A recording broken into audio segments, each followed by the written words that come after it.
내가 좋아하는 그 여자 남자는 뭔가 다를 거라고 착각합니다. 문제는 자신만의 상상의 나래를 펼친다는 거죠. 좋아하는 감정은 점점 커지는데 만나서 가까워지지 못하니 상상은 더욱 몸집을 불립니다. 심지어 연애 고민으로 주변 사람들에게 하소연이나 조언을 들어도 결국 자신이 하고 싶은 대로 하게 됩니다. 비슷한 경우로 자신만의 특별한 사람이라고 생각하기 때문에 또 사이가 깊어지고 만나는 시간이 길어짐에 따라 믿음은 더욱 커지게 됩니다. 때문에 주변의 말보다 그 사람이 하는 말을 더욱 믿게 됩니다. 사람은 자주 만나고 좋아하는 사람일수록 더 신뢰하게 됩니다. 당신의 마음과 상대의 마음이 같을 수는 없습니다. 만약 당신이 10이고 상대가 5라면 당신의 마음 5가 남습니다. 그리고 남는 마음은 10, 15, 20 점점 쌓입니다. 이 남는 마음들이 당신에게는 집착을 만들고 상대에게는 부담을 줍니다. 안녕하세요, 책드림입니다. 요새 길거리에 나가보면 마스크를 벗는 사람들이 점점 많아지는 것 같아요. 날씨가 점점 더워지고 야외에서 마스크를 벗는 것이 자연스러워지면서요. 마스크를 벗고 일교차가 심해서 주변에 감기 걸리시는 분들이 종종 생기더라고요. 마스크가 나쁜 공기들을 막아주는 효과 때문에 그동안 감기가 덜 걸렸던 건가 싶은 생각이 들더라고요.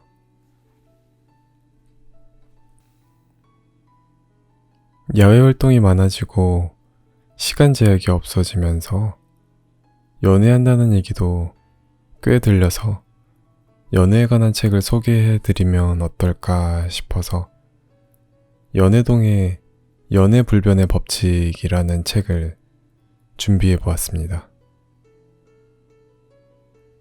이 책은 남녀관계로 힘들어하시는 분들에게, 특히 연애가 어렵거나 뜻대로 잘 되지 않는 분들에게 도움이 될 것 같아요. 책에 연애에 도움이 되는 내용들이 많은데 그 중에서 많은 분들에게 해당되는 내용들 위주로 추려보았습니다. 그럼 읽어드릴게요. 그 사람이 나를 친구로만 보는 이유. 지금 상대와의 관계가 프렌드존인지 아닌지 알 수 있는 방법이 있습니다. 손을 잡아보는 겁니다. 물론 자연스럽게 잡아야 합니다. 상대방의 손톱 모양이나 손에 한 액세서리를 이야기하며 손을 달라고 해봅니다. 중요한 건 어떤 이유를 대느냐가 아닌 손을 잡는 것입니다.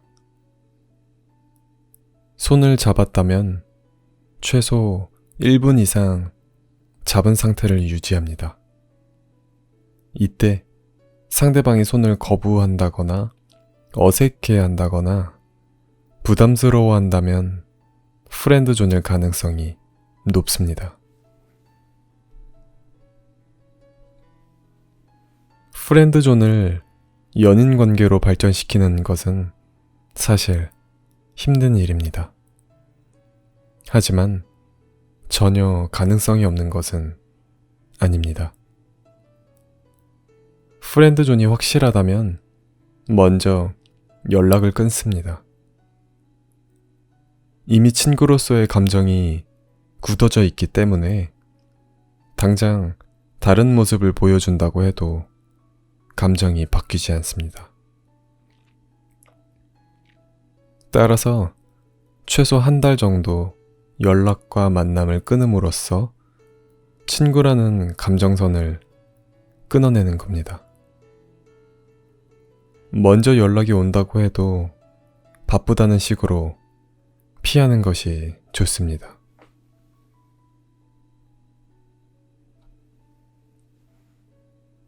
텀을 두면서 가장 먼저 해야 할 일은 스스로를 가꾸는 것입니다. 못 본 사이에 달라졌다, 예뻐졌다, 느낌이 달라졌다 등의 이야기가 나올 수 있도록 스타일을 바꾸거나 다이어트를 하는 식으로 변화를 줍니다. 변화의 포인트는 한 달 후 상대에게 예전 내 모습과는 전혀 다른 느낌을 주는 것입니다. 공백이 이후에 만난 상대가 반가워하고 놀란다면 절반은 성공입니다. 그리고 이때부터 본격적으로 만날 때마다 매력을 보여주고 스킨십을 합니다. 사귀기도 전에 진도를 다 나가라는 뜻이 아닙니다. 이 만남이 친구 사이의 만남이 아닌 남자와 여자의 만남이라는 것을 계속 인지시킵니다. 손도 잡고 팔짱도 끼고 어깨에 손도 올리고 등등. 친구라는 감정은 옅어지고 그 위에 연인, 썸의 감정을 덮어 씌우는 것입니다.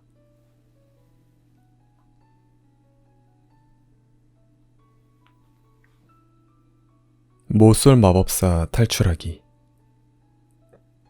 태어나서 지금까지 단 한 번도 연애를 해본 적이 없는 사람을 모태솔로라고 부릅니다. 모태솔로에서 어떻게 탈출할 수 있을까요? 만약 남중, 남고, 공대 혹은 여중, 여고, 여대를 나와서 아는 이성이 전혀 없는 상황이라면 모임이나 동호회를 참여하세요. 스스로를 많은 이성에게 노출시키는 것으로 모쏠에서 탈출할 수 있습니다. 하지만 알아가는 과정도 없이 일단 고백부터 한다거나 상대방의 호의를 착각해서 철벽부터 친다면 스스로를 노출시켜도 모태솔로에서 탈출하기는 어렵죠.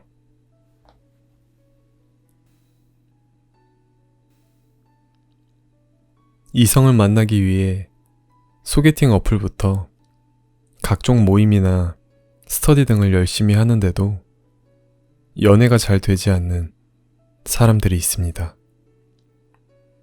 그런 경우 스스로가 철벽을 치거나 관계 발전보다는 가능성을 보고 고백부터 하는 사람들이 많습니다. 모태솔로인 사람들은 중간이 없는 경우가 많습니다. 모든 이성이 연애 대상이거나 혹은 완전히 남입니다. 남자 사람 친구, 여자 사람 친구와 같은 이성적 감정이 배제된 중간 영역이 없습니다. 이성과의 교류가 없다 보니 이성의 단순한 호의나 친절을 착각하는 일이 빈번합니다. 모태솔로에서 벗어나기 위해서는 먼저 중간 영역을 넓혀야 합니다. 모태솔로에서 탈출하고 싶다면 모임이나 동호회에 나가서 스스로를 노출시켜야 합니다. 그 과정에서 남사친, 여사친들을 만들어 중간 영역을 넓히고 부담 없이 편하게 지내면서 현실을 마주하다 보면 연애를 위한 연애가 아닌 잘 맞아서 좋아지게 되는 사람이 생길 것입니다. 그 상황이 찾아왔을 때 진심을 다한다면 모쏠에서 벗어날 수 있습니다. 의뢰 연애를 하는 사람들에게 누군가를 좋아해봤거나 연애를 해봤던 사람들은 모두 알고 있습니다. 자신이 더 좋아할수록 관계에 있어 을이 된다는 것을 말이죠. 더 좋아하니까 더 많이 참고 더 많이 눈치를 보게 됩니다. 그럴수록 상대는 갑이 되고 당신은 을이 됩니다. 갑은 언제든 헤어질 수 있다는 자세로 우리의 선택권을 앗아갑니다. 단지 더 좋아한다는 이유로 관계에 있어 아무것도 선택할 수 없게 되어버린 것이죠. 그렇다면 상대를 덜 좋아하면 갑이 될 수 있을까요? 덜 좋아해야 갑이 된다. 왠지 맞는 이야기처럼 보입니다.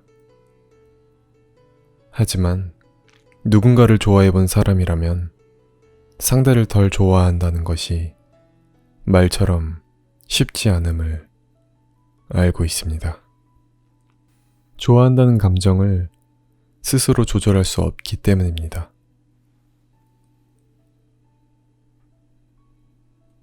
사람과 사람의 관계는 가치 전쟁입니다. 그리고 그 가치는 매력을 의미합니다. 타인보다 더 큰 매력을 보유할수록 유리합니다. 때문에 의뢰 연애를 하고 있는 사람들이 가장 먼저 해야 할 일은 자신만의 매력을 키우는 것입니다. 좋아하는 감정을 억누를 수 없으니 매력을 키워 상대방과의 관계를 역전시켜야 합니다. 그래야 을의 위치에서 벗어날 수 있습니다. 그러나 많은 사람들이 이렇게 생각하지 못합니다. 매력이라는 단어가 주는 의미가 명확하지 않기 때문입니다. 외모, 키, 체력 등 눈에 보이며 지금 당장 바꿀 수 없는 것을 매력적이라고 생각합니다. 우리가 바꿔야 할 것은 외모보다 행동에서 나오는 매력입니다. 매력적이지 않은 대표적인 행동은 헌신, 아부, 부정적인 태도, 눈치 보기, 애원 등이 있습니다. 그렇다면 매력적인 행동에는 무엇이 있을까요? 긍정, 자신감, 위트, 유머, 관찰 등을 들 수 있습니다. 상대방이 당신에게 매력이 없다고 느낀다면 아마도 함께 있는 시간을 지루해하고 재미없어 할 것입니다. 당신을 아쉬워하지도 궁금해하지도 않죠. 반대로 당신에게 매력이 있다고 느끼면 궁금해하고 함께 있는 시간을 기다릴 겁니다. 그래서 의뢰 연애를 하는 사람들은 상대가 늘 아쉽고 그립습니다.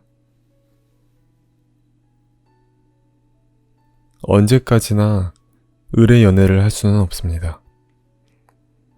구체적으로 어떤 행동과 태도가 상대에게 매력적으로 보이는지 알아야 합니다. 명심하세요. 가장 좋은 것은 갑과 을이 없는 연애이지만 적어도 상대에게 질질 끌려가는 연애를 하지 않아야 합니다. 헌신하는 연애는 왜 실패할까? 많은 사람들이 사랑하는 이에게 헌신합니다.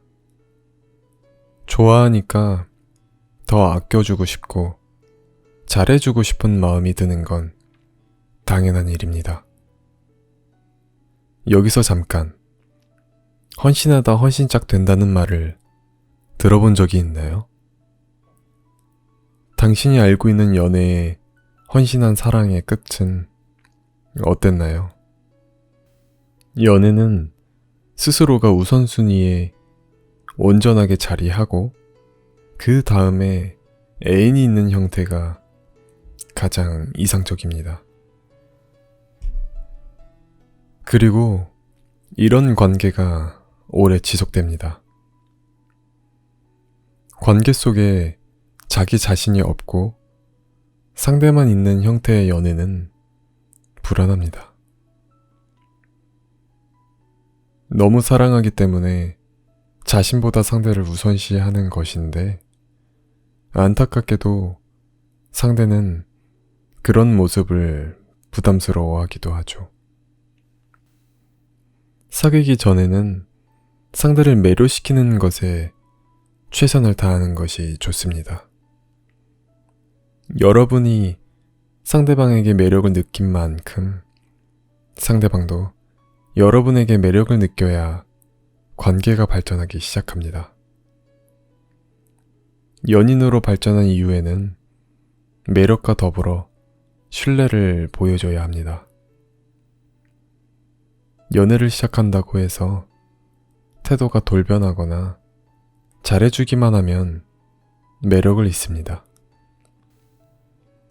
사귀기 전에 태도를 유지해 매력을 유지하면서도 여러분이 어떤 사람이고 상대를 어떻게 생각하는지 등 관계에 관한 신뢰를 보여주는 것이 좋습니다.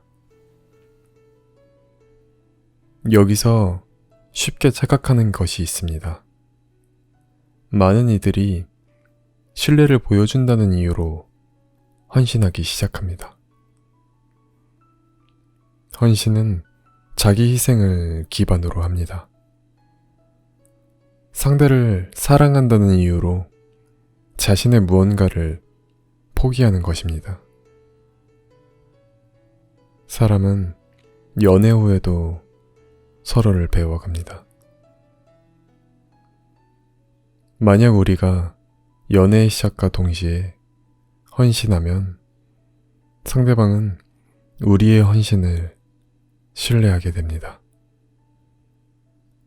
그리고 관계를 이렇게 정의내리죠. 나는 당신에게 헌신을 받아도 되는 사람.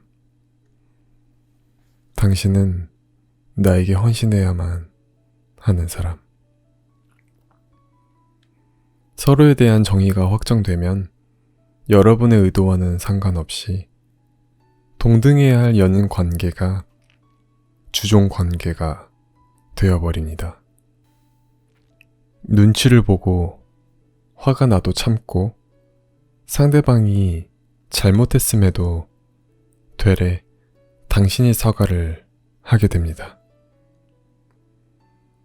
한쪽으로 크게 기울어진 관계는 괴로울 수밖에 없습니다.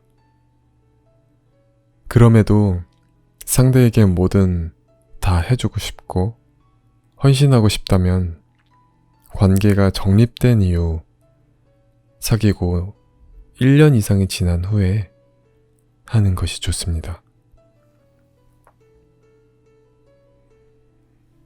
관계에 대한 신뢰가 쌓인 이후에 보여주는 헌신이기 때문에 상대는 헌신의 크기만큼 당신의 사랑을 느낄 수 있습니다.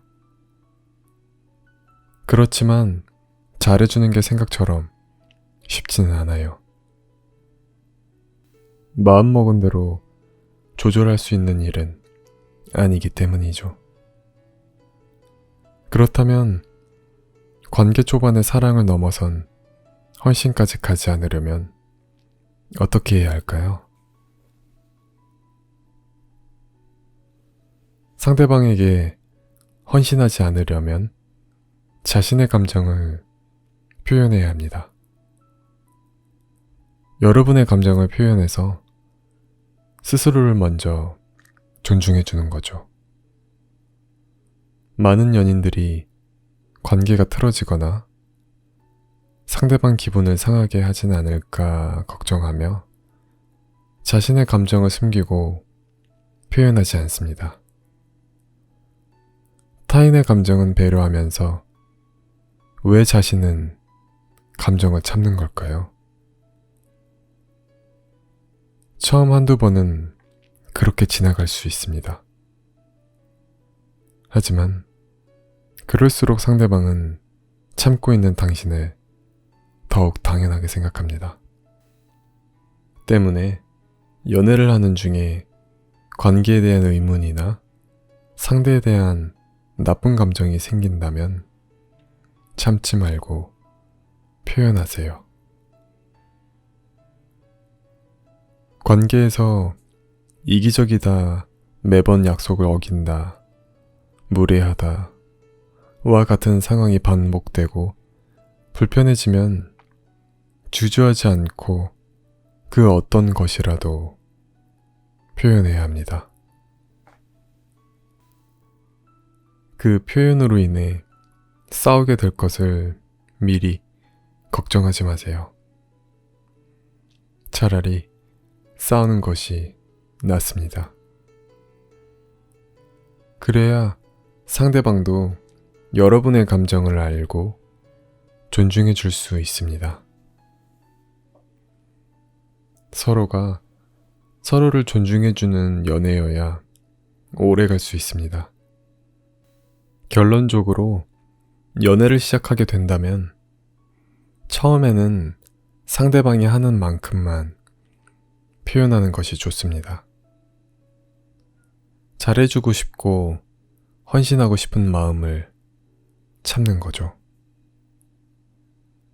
상대방과 우리의 마음을 넘치지도 모자라지도 않게 0으로 맞추라는 겁니다.